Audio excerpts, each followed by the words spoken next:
guys, welcome back to The Bright Side. Macy here, The Bright Side Girl, and today we're going to be doing my Not So Scary-a-thon reading wrap-up.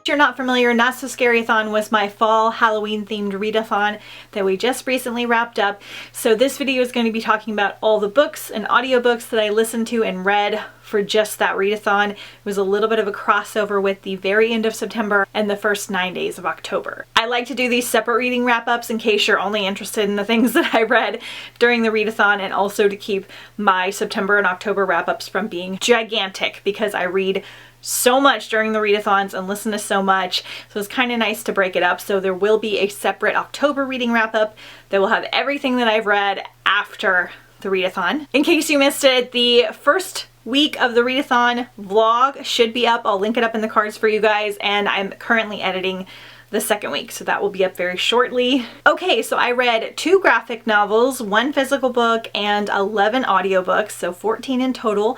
I had a great readathon. I read 3 5-star reads, which was incredible because I only had 3 5-star reads all of last year. So it was so surprising to get 3 in 2 weeks. I just kept finding a new favorite and I was just like so surprised. That kind of happens a little bit in the fall. I tend to have some of my very favorite and some of my least favorite reads. I love a good fall atmospheric, slightly creepy, cozy style book. So this time of year I tend to do really well. I did a lot of fun Halloween themed activities, and you can kind of see my reactions to things as I'm reading and listening to them. So you can check that out if you're interested. So the first book that I got to was Sleepy Hollow by Washington Irving. This of course is a very short classic little novella. This is only a 3-hour audiobook and I listened at 2 speeds, so it was only an hour and a half. So I always like to start with something like this for the readathon to kind of give me a good jump start. And I've never read the original story. The one I listened to was narrated by Anthony Held, and it was fine. It was cute. What you learn from reading this one is that Ichabod Crane was actually a little bit of a jerk, unlike some of the retellings that we get to watch. It's really good to get the origins of the original story and you get to know the characters a little bit better, but it is a really quick read. So something good for the spooky season. I think I gave it like a 3.5 star because it wasn't like amazing, but it's very good and interesting, and of course we appreciate all of the retellings and things that have spawned from this original story. Next up I'm going to talk about the things that I didn't love and then kind of go in the order that I wound up loving them. My least favorite read was probably Carnival of Souls. I actually physically read half of this before I switched to audio. It is now changed to Carnival of Secrets. This was supposed to be a duology or a series and it got canceled, and I can see why. It's incredibly confusing. Like, I don't even know how to explain it to you guys. Even the descriptions are very confusing. You've got this whole fantasy world with these daemons, which I thought were like demon characters, but they're kind of more like werewolves. And there's like this fighting ring that they have to participate in to kind of get ahead of each other, and there's witches and all this stuff, and it sounded really amazing, but it was all over the place. Super confusing. It leaves on a cliffhanger and there's not going to be another book, so I definitely don't recommend this one, and I only gave it I think 2 or 2.5 stars. The narrator though for Carnival of Souls / Secrets is really good. James Marsters, I think he's in Buffy and he's a famous actor, so I did enjoy him. Then I listened to Pan's Labyrinth. This is by Guillermo del Toro and Cornelia Funk, based on the movie. I thought this was going to be a middle grade, like, spooky adventure, and it was not. At least I hope it's not middle grade. This was incredibly dark in ways that I don't like. It was a little bit traumatic. It was kind of depressing. There weren't very many redeeming characters. There's basically like a little girl and her mom have to go and live with her new stepdad, and he's totally like a monster, and he's wealthy and he tries to kind of control people, and she discovers this like magical place that she thinks that she can go and escape to, and is kind of hung up on these stories. I really didn't like this, unfortunately. I was all excited to read this and watch the movie, but it was so dark and depressing, and the ending didn't really save it for me. And it was a little bit more gory and graphic than I was expecting as well. Not scary, but just like really intense. So again, I think I only gave this one 2.5 stars. It's written really well. The book is beautiful. The narrator was also very good, but just not the style of read that I like. Then I listened to Horsemen by Christina Henry. This is narrated by M. Grosland, and I was so excited for this one because I love Christina Henry's Mermaid and her Lost Boys. Mermaid's a Little Mermaid retelling. It's got stuff to do with like P.T. Barnum and a real life mermaid, and it was so good. Lost Boys is a retelling, horror style retelling of Peter Pan. It's very dark and gritty, but I loved it. And this is a retelling, of course, of Sleepy Hollow. So in this one, following the grandchild of Katrina von Tassel, who is in the original story, and she marries Brom, who's also in the original story, and we're following their grandchild. And then kids start to show up with like their heads chopped off, and our main character Ben has to kind of figure out if it is the actual like horsemen from what they think is like the myths, or if it's somebody else doing it. And you're learning a lot about Ben as he's like growing up and trying to kind of fight the norms of society in the village at the time. I just didn't wind up loving this one, unfortunately. I felt like the plot got a little bit lost, and it was a little bit slow and kind of repetitive at parts. The writing is still really good, and it isn't very long, and I had a couple friends that really loved this one.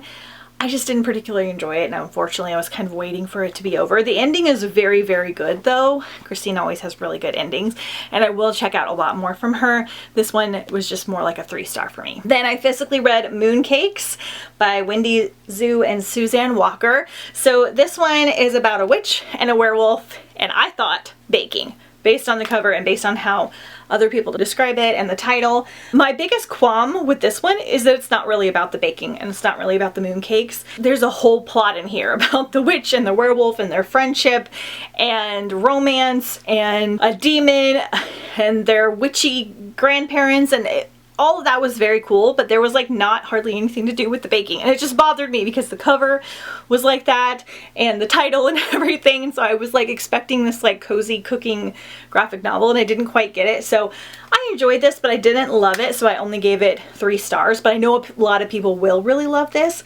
I think I just went in with different expectations. Okay, then I listened to The Halloween Tree. This again was like a 3-hour audio, so it took me an hour and a half. This is a classic by Ray Bradbury. Ray Bradbury has inspired like so many works, and what was really cool is I actually got to see that they put a Halloween tree in Disneyland. I'll put the little image up here for you guys. So Ray Bradbury had a dream to have like a Halloween tree in Disneyland, and Walt made that happen for him.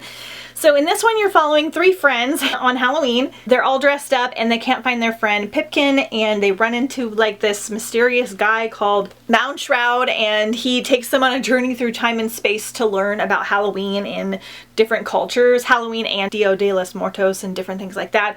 So you're learning about like a Salem witch trial, things in the Roman times, like all kinds of stuff. So it was very interesting. It definitely has a classic old school feel about it. Not my favorite overall, again, like a 3.5 star, but I understand why a lot of people love this, and it's a classic that people read every year. So I can appreciate it for what it is. The only book I physically read was The Near Witch by Victoria Schwab. I'm having a very good Victoria Schwab year, so I wanted to get this one done. I remember that I had attempted to listen to it a couple years ago, and I didn't love the narrator, so I decided to physically read it. This is her debut novel. While the writing is still whimsical and lovely and what you would kind of expect from Victoria Schwab, it again was kind of slow and repetitive. So you're in this small like village type town, and kids start to go missing, and there are rumors that it's this stranger that has appeared that is like this young boy, and our main character, she's like a born tracker, and she's been trying to find the missing kids, and she knows that it's not the stranger. She doesn't think it's the stranger. She makes like a friendship romance with him, and they go and try to find these kids, and they learn about the Near Witch.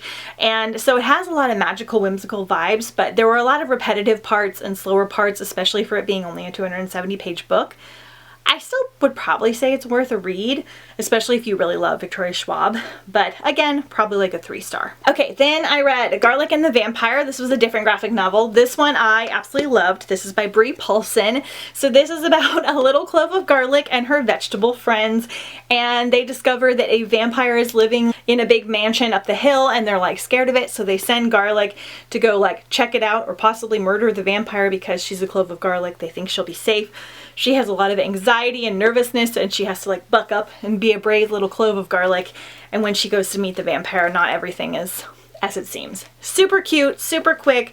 The art in here is beautiful, has a lot to do with gardening. There's a sweet little witch. I know the second book is coming out soon, and I love graphic novels like this for the fall time, so this one was probably a 4 or 5 star. Then I read Last Things by Jacqueline West. Sorry, this is a library copy as well, so it's kind of shiny. Narrated by Lisa Flanagan and Josh Bloomberg. I buddy read this one with my friend Brittany. I really didn't know anything about it except that it looked like it had like a creepy woods, and I really liked the cover. So this one is actually about a band called The Last Things. So we're following Anders, who's like having a great life. He's the lead singer of his band. Songs seem to come to him fully formed without really any effort on his part. He's dating like the most popular girl in school, and everything just seems like it's going really well. And then we're following Thea, who's kind of obsessed with him, and she kind of follows him around at night, and she must keep him safe. And you have to find out why. So we've got a little bit of a magical woods situation. There's a lot going on with this style of book. Perfect for the fall. It was different than what I expected. I love all the musical aspects, and this one was probably like a 3.75 for me. All right, then I got to The Book of Living Secrets by Madeline Rue. This is a new one that came out this year. I'm doing really good with my new releases, and I love Madeline Rue's House of Furies series, so I was really excited to pick this one up. This is about two best friends that are obsessed with this gothic book called Moira. It's giving me kind of similar vibes to like Rebecca, and basically they wind up stumbling into their favorite book, and they have to solve some mysteries that happened, and they meet some characters that are not who they think they are. There's a lot going on. It has slight Hazelwood vibes about it. I really enjoyed this. I thought it was really, really fun and quirky and had a little bit of the spooky fall vibes that we're wanting. I love that it was about like their favorite book, and they got to meet their characters and figure things out and all that kind of stuff. It was really fun, and one of the new releases for this year. So again, probably like a 3.75, almost 4 star. The ending of this one is really good. The narrator for this one is Kate Marson. I thought she did a good job. She wasn't like my favorite ever, but she was decent. Still fun to listen to. All right, then I finally got to Something Strange and Deadly by Susan Dennard. This is my first read from Susan Dennard. I did it on audiobook. Narrator is Emily Wu Zeller, who I absolutely love. This is the first in a trilogy. It's got gothic Victorian vibes, and there are the undead, which sounded really cool. I absolutely love a gothic Victorian novel. They're like my favorite for fall time, and the presence of there being the undead and them having to figure out why was just so much fun. So you're following Eleanor, and her brother has gone missing, and she's got to deal with that and the dead, and also all the qualms with society and her upset mother, and she basically has to wind up going on this like whole mysterious adventure, and I really liked it, and I'm excited to read the next ones in the series probably this month. So 4 stars. All right, and these last 3 are my very favorite. I had a really hard time picking which one I liked the best. So we've got Go Hunt Me by Kelly DeVos. This is narrated by Kimberly M. Witherell. I hope I'm saying that correctly. I really liked her narration. She did a great job. So originally I thought this was a full like old-timey vampire story, but you're actually in modern times, and you're following a group of teenage friends, and they are basically making a indie vampire film. They wind up meeting up with a famous actress, and she like sponsors them and sends them to a Romanian castle to get their film finished and gives them the money.